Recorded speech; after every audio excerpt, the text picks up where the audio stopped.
Kalau kita lihat tadi bicara tentang ekosistem, apa aja sih di ekosistem itu? Kalau kita bicara tentang misalnya ekonomi syariah, di situ ada ekosistem yang menyangkut regulasi.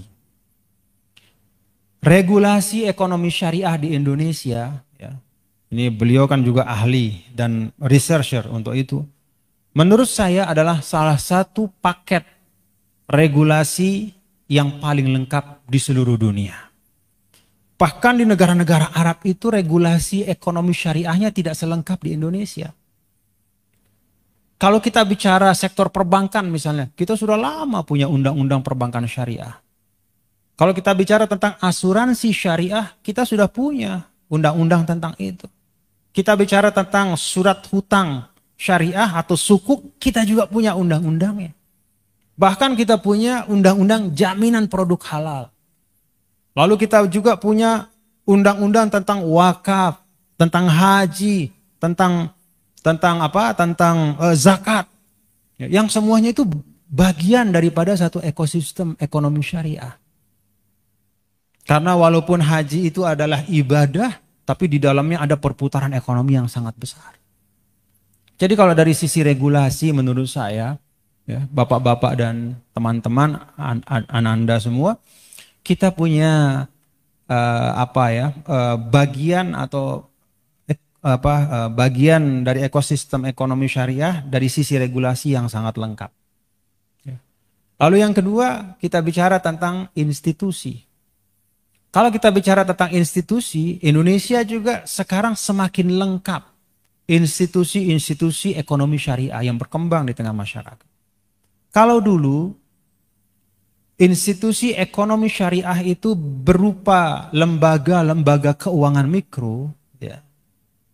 Ada koperasi-koperasi syariah, ada Baitul Mal wa Tamwil, ada kemudian koperasi masjid, ada kemudian di pesantren-pesantren ada koperasinya. Hal-hal yang mikro yang merupakan inisiatif individu atau kelompok-kelompok masyarakat. Maka sekarang kita melihat negara sudah secara sengaja itu ikut untuk membangun, ya, institusi yang kuat dengan kapasitas yang semakin besar untuk bisa berperan, ya, mengokohkan ekosistem ekonomi syariah. Bank syariah kita BSI misalnya, itu secara global dia kalau tidak salah sekarang berada pada posisi 12. Ya. Jadi dia adalah bank syariah ke-12 terbesar di dunia sekarang. 4 tahun yang akan datang dalam visi BSI itu, dia ingin menjadi bank syariah global 10 besar di dunia. Dan insya Allah mudah-mudahan dengan dukungan kita, mudah-mudahan itu dapat terwujud. Di Indonesia BSI itu asetnya yang ke-7 sekarang. Kapitalisasi pasarnya yang ke-7. Ya. Setelah bank-bank besar, itu yang ke-7. Mungkin sebentar lagi bisa naik ke-6. Mungkin bisa juga kemudian ke-5. Ya. Walaupun 4 di atas itu, BCA, BNI, BRI, dan Mandiri itu sangat besar memang perbedaannya dari sisi aset. Tapi untuk menjadi ke-5, itu tidak mustahil. Kenapa? Karena pemerintah merekayasa.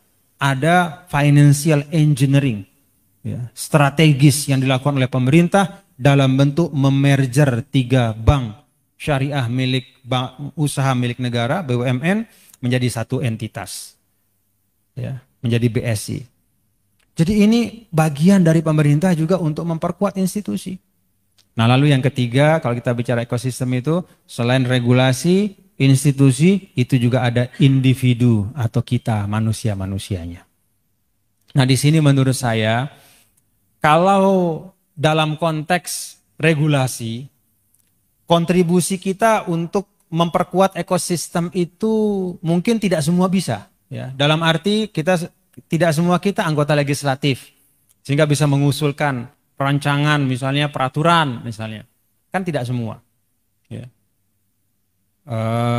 Ya paling kalau kita tidak jadi anggota legislatif ya maksimal kita bisa menulis misalnya, sharing pemikiran kita ya di media atau di sarana yang lain untuk menjadi bahan bagaimana menyempurnakan regulasi. Tapi memang ada keterbatasan. Demikian pula dalam aspek individu, dalam aspek institusi. Ya.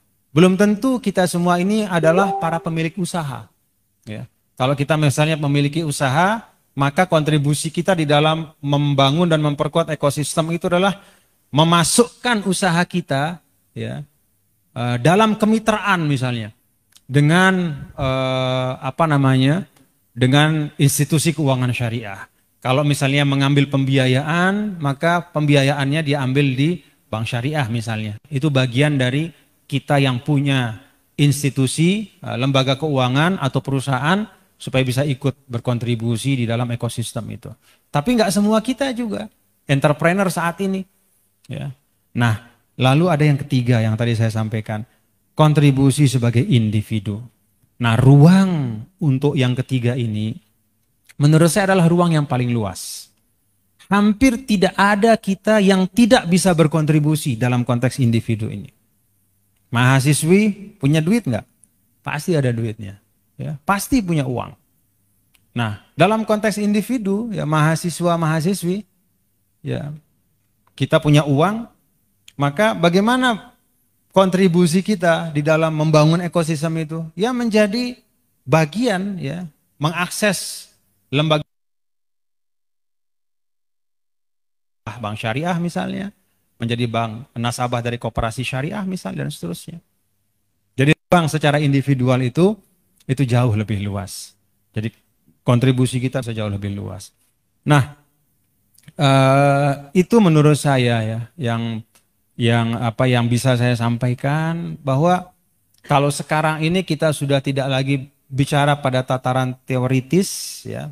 Kita tidak lagi memperdebatkan tentang esensi dari ekonomi syariah itu, tapi sekarang tahapan kita di Indonesia adalah bagaimana seluruh produk-produk regulasi dan institusi itu ya yang sudah diakui oleh negara, bahkan difasilitasi oleh negara dan pemerintah, dan juga sudah berkembang di tengah masyarakat, bagaimana kita bisa ikut ambil bagian di situ, menjadi bagian memperbesar ekosistem itu. Maka bisa saja kemudian beberapa waktu yang akan datang ya seperti pasar Madinah, secara alami kemudian ketika ekonomi syariah itu dirasakan lebih fair, lebih manusiawi ya, lebih tidak eksploitatif, lebih empatik, lebih berdimensi sosial ya, maka kemudian akan lebih banyak lagi yang ikut ya bersama, sehingga ekosistem itu menjadi besar dan semakin besar pula kontribusinya untuk pembangunan atau untuk ekonomi nasional. Sampai saat ini kontribusi dari ekonomi syariah kita itu masih jauh di bawah potensi yang ada ya.